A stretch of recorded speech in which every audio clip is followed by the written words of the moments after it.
All right, welcome to this Premium Explainer. Here at Learn with Natick, our mantra is simple. Learn faster, grow smarter.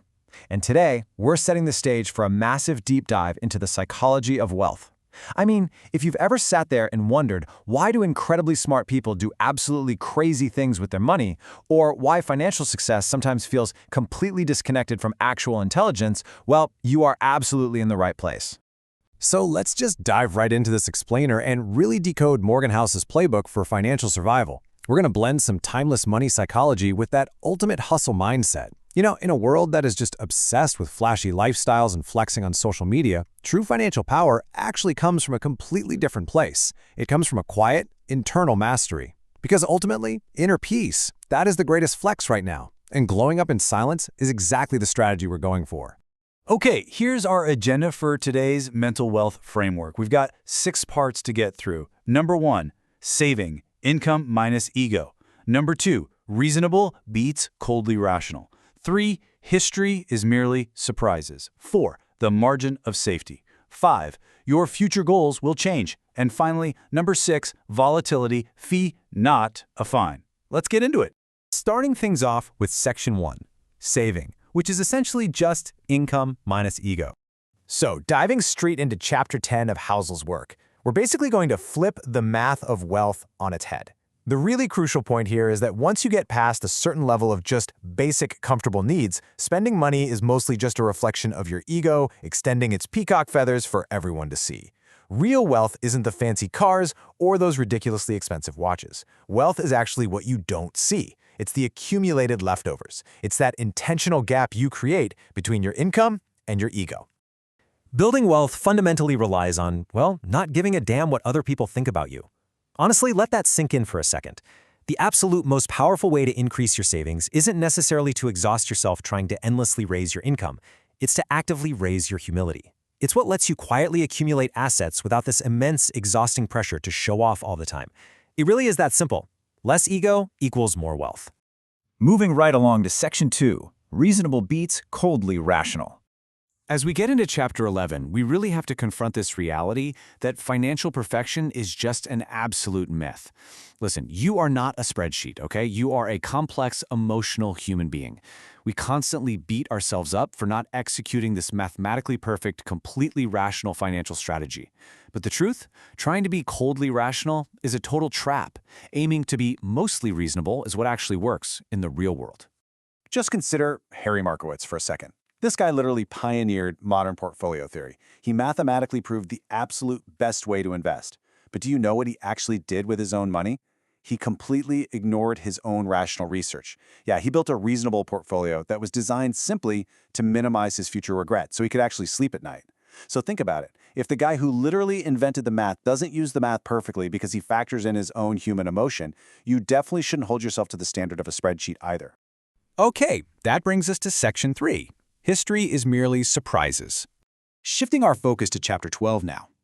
Look, using history as a strict investment map is, frankly, a massive failure of imagination. We love to look back at past recessions or giant market booms and think, I have the perfect guide for tomorrow. But the economy is actually dictated by massive structural changes, things like the invention of the 401k or the internet, and completely unprecedented events that absolutely nobody saw coming. Stanford professor Scott Sagan hit the nail on the head. He said, things that have never happened before happen all the time. And that is so incredibly profound. The most needle-moving economic events of the future, the ones that will literally make or break your portfolio, are going to be things that history gives us absolutely zero guidance on. The right lesson to take away here isn't that past surprises act as boundaries for future ones, it's simply realizing that the world is inherently surprising. Which leads perfectly into Section 4, the margin of safety. Because our world is so governed by surprises, we have to arm ourselves with what Chapter 13 calls the most underappreciated force in finance. A margin of safety isn't just about being financially conservative or, scared.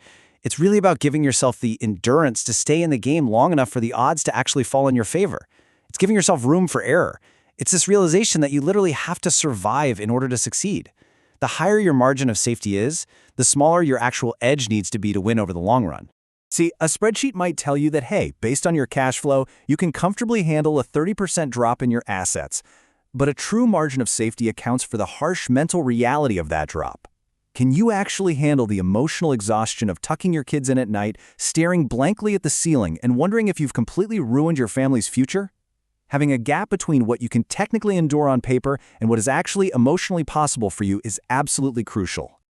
All right, let's jump to Section 5. Your future goals will change.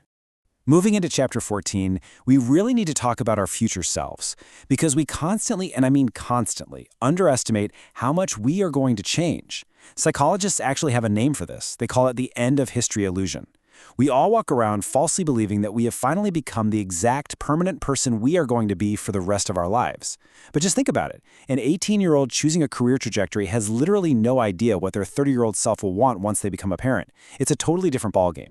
And because our goals shift so radically over the decades, committing yourself to an extreme plan right now dramatically increases your odds of experiencing huge future regret.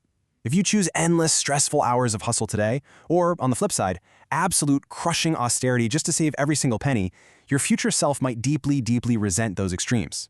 So, balance isn't just some trendy lifestyle buzzword, right? Balance is actually a hard, strategic financial tool to ensure your endurance. And finally, we arrive at Section 6, Volatility. Fee, not a fine.